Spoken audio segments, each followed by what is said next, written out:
Hi friends, welcome to my channel. శ్రీమాత్రే నమః. మనకి ప్రతి సంవత్సరం వరలక్ష్మి వ్రతం వస్తూనే ఉంటుంది. మనకి కొత్త కొత్త సందేహాలు వస్తూనే ఉంటాయి. అవనేవి పోవింకా. నా లైఫ్‌లో జరిగిన చిన్న ఎక్స్‌పీరియన్స్ నేను మీతో షేర్ చేసుకుంటా ఈరోజు. శ్రావణ మాసంలో మూడో శుక్రవారం పనికిరాదు, మూడో శుక్రవారం పూజ చేయొద్దు అని చాలామంది అంటుంటారు.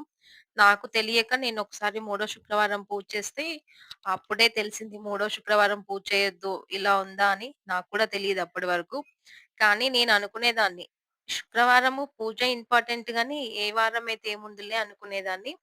అది ఈ సంవత్సరం మనకి నిదర్శనం ఇంకా. ఏంటంటే, ప్రతి సంవత్సరం పౌర్ణమికి ముందొచ్చే శుక్రవారమే వరలక్ష్మి వ్రతం. అయితే ఈసారి మూడో శుక్రవారం వరలక్ష్మి వ్రతం వచ్చింది. సో, ఎలాంటి అనుమానం, అపోహలు, భయాలు లేకుండా మనం శ్రావణ మాసంలో మనకి ఏ రోజైతే వీలవుతుందో, ఏ శుక్రవారం అయితే వీలవుతుందో, ఆ శుక్రవారం నిరభ్యంతరంగా మనం పూజ చేసుకోవచ్చు. అలాగే ఈ వారం, ఆ వారం అనేమి లేదు.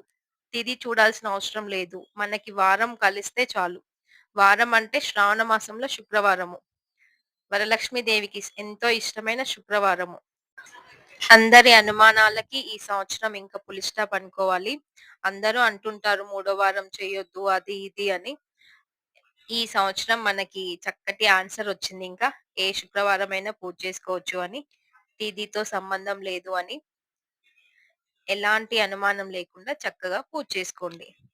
నేను ఈ పూజలో మా హస్బెండ్ రింగ్ వెంకటేశ్వర్ల స్వామి, నాది లక్ష్మీ రూపు వాటికి పూజ చేశాను.